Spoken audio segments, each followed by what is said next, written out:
Welcome back to The Favorites, the film room, our YouTube exclusive with me, Chad Millman, co-host of The Favorites, along with my BFF, my companion, my compadre, professional bettor, Simon Hunter.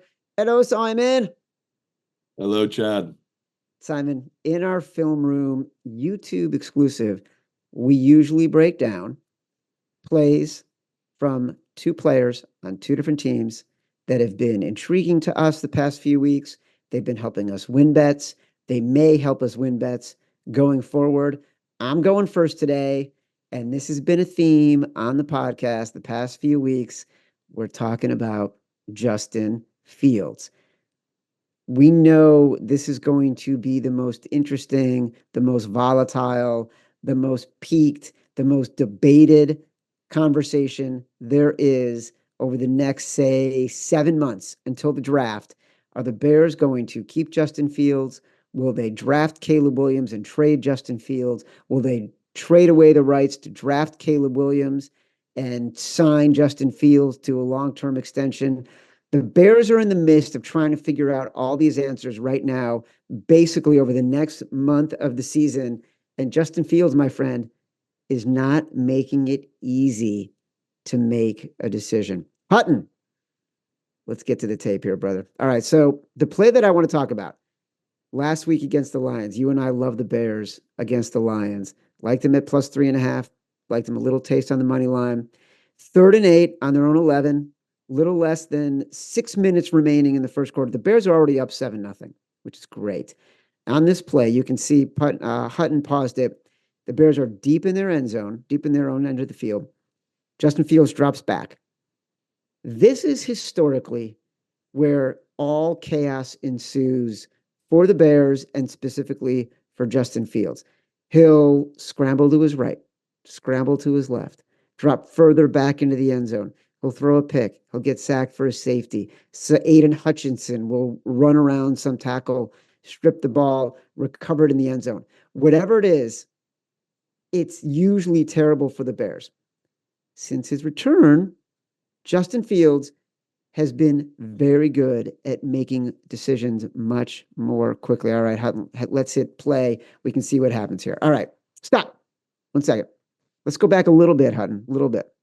And stop right there. Okay. Look at what's happening downfield, right? There's basically a few routes.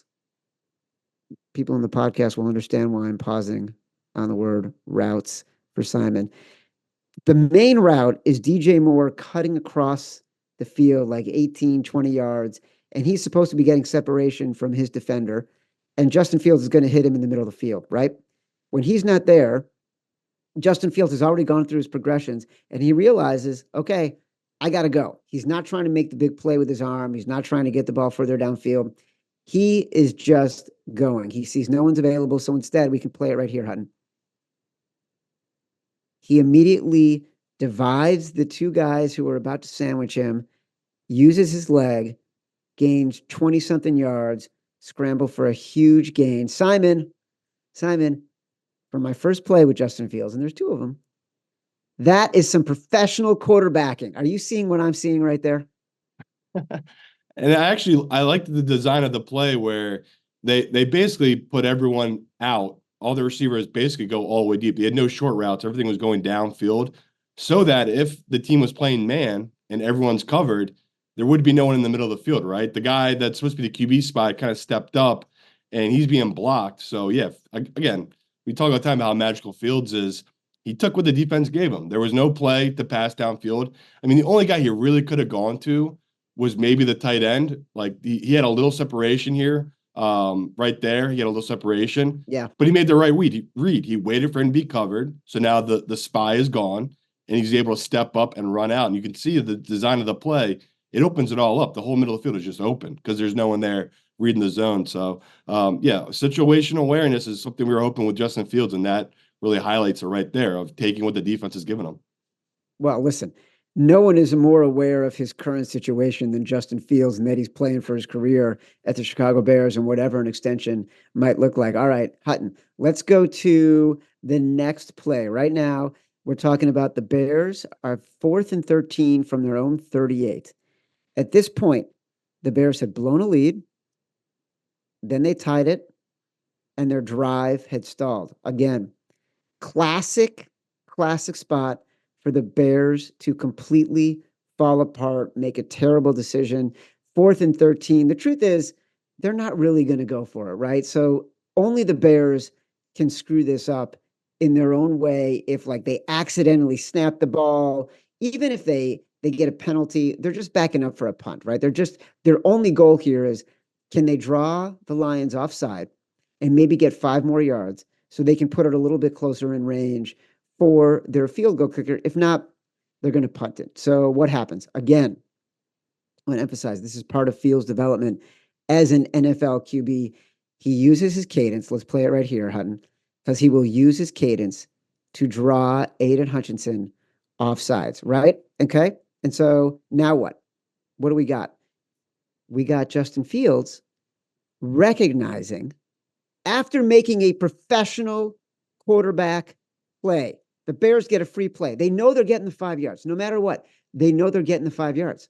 So now you got Justin Fields dropping back, and then he reads the defense and realizes he's got DJ Moore lined up outside, solo. And DJ Moore, we're going to go to the next one here. You can see it. Hutton, pause it right at, let's play it, and we'll pause it. DJ Moore starts his route. I don't want to say route. He starts his route. Keep it going. Keep it going. Maybe speed it up, Hutton. I don't know why it's going at half speed right now. All right, stop. All right, you see how DJ Moore took that inside slant, okay, at the 30-yard line about? At this point, Justin Fields knows that he's got DJ Moore. And what DJ Moore does is brilliant. All right, play it again now, Hutton. Because you can see DJ Moore, he bends towards the pylon and gives Justin Fields even more room to make a really good throw. Touchdown Bears.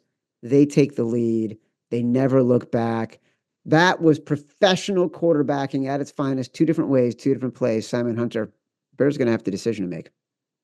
Yeah, my favorite part of this play was just what you talked about, that the read of the safety stepping up and realizing it's one-on-one coverage on DJ, which Fields rarely gets. He rarely gets the safety not protecting over top. The safety dropped down to step up to a tight end who was already double covered. Very bizarre. And he took advantage of it. I mean, I told you, I loved the throw. He put it right on the mark. And like you said, DJ broke it off upfield where he gave him so much more space to put the ball. And Fields took it. Just an incredible pass and a read and a play by a guy who's slowly becoming pretty savvy here in Justin Fields, making QB plays. It's exciting. I can't wait to see what play you choose. Up next. Introducing the Action Network's NFL Luck Rankings. Our luck rankings grade teams based off something we call luck percentage, representing the win probability swing between a team's on-field performance and their actual winning percentage. So, if a team has been far more unlucky than a team they are facing, it's possible odds makers and the public aren't adjusting enough for this, meaning there's betting value on the unluckier team to cover the spread.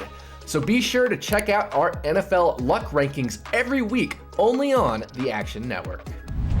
All right, Simon, coming up, you got a different quarterback that you're breaking down. Yeah, I wanted to give some love to Baker and this Bucs team that is leading a division right now. And pretty incredible. Baker was kind of left for dead. Said he was reinvigorated by going to Sean McVay and the Rams last season and kind of got his passion back. And you kind of seen it this year with this Bucs team that even when he's playing really bad and struggling and not making good reads, he just stays with it. He doesn't lose hope, and he's such a gritty player. And I think it's something we all loved of him coming out of Oklahoma. We didn't believe he had the size. We didn't know if he was going to translate into this league.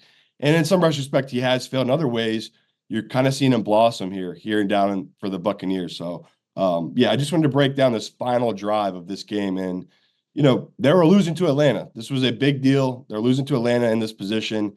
There's 3 minutes and 23 seconds left when he gets the ball back. And I just want to highlight this final drive because Baker was not playing well. He was having a rough game. On this final drive, you'll see where I'm going to highlight. he was not throwing the ball well, and still trusted himself, didn't give up. The Bucks, they kept belief in him, and the way it started was interesting though. So they get the ball back, right? They're down at this point, 25-22. The Atlanta scored, got the 2-pointer, so they're up 3 right now. Baker gets the ball. His first play is a 7-yard completion downfield to Godwin. Okay, great. Next play is a run from White. He gets 4 yards, so first down. Next play is a run from White, 9 yards. Next play is an incompletion from Baker on second one. The next play is another rush from White. So, at this point, they're a 4th down, 4th and 1. They give it to White again, and they get the first down. Now it's first down, and we get back-to-back incompletions from Baker. So, again, Baker now has 3 incompletions on this drive, and this is do or die, and he is struggling. And they're running the ball well, but he's not passing the ball well. So 3 straight incompletions. They get a hold from Atlanta.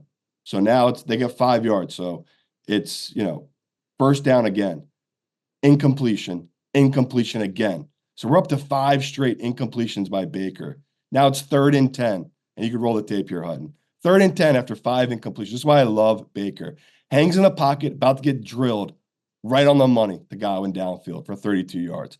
Like when I saw this, I went crazy because I had money on the Bucks, but it's like, this is why we love betting on veteran quarterbacks with moxie. It's like, he knows he's going to get crushed. It's 3rd and 10. He has to hold the ball for Godwin to get open. Godwin wasn't even that open. He kind of threw him open. He takes it for 32, and I just love this play so much because, again, 5 straight incompletions, was not phased, went right back to it, 32 yards downfield, and just a huge throw by Baker in this game. I love it too, and I love the way you just use the word moxie. That's exactly why we love Baker. It's why we love Baker since the day he literally planted a flag, right? When he was playing for Oklahoma and made everybody angry when he's planting flags on the other teams, in the middle of the other team's stadium. The guy this year has kind of been a revelation, and we've talked about it all season long. When the Bucks have lost games, he hasn't played great, but he also has found ways to keep them in the game as it went along and kept a lot of our covers alive against really good teams. This week, he got to do it against a team that isn't as good, and we could see the result. Baker was the difference maker, even if he had been terrible all game long. And I love the stat from Evan. He's the only guy right now, the only team to have a winning record against the spread in that division. I really think it's all because of Baker. It's just people doubt him, and he overperforms, and that's what keeps happening. So, again, he just did that huge completion. They ran the ball the next play for, 4 or 5 yards to White, and then roll the tape around. And you see him in the red zone here. Just a beautiful throw by Baker reading the defense. And he's got confidence now after that big throw to Godwin. Touch throw, corner pocket to his guy in the corner of the end zone. I mean, this is why we love Baker. Like, that was such a cool, calm play. Completely had trust in the throw and the play where it's like, okay, one-on-one coverage, no safety, back pylon, drop it right in. And just a huge comeback from Baker and this team. Like, a must-win game, and they went and got it. Now they control their own destiny leading this division, Chad. We love ourselves some Baker. No surprise here that if you're thinking about where we are leaning and you haven't heard the favorites episode from this week's Tuesday episode, we're leaning Bucks. We're leaning Bears. I'm Chad Millman. He's Simon Hunter. This has been the Favorites Film Room, our YouTube exclusive. Good luck, everybody.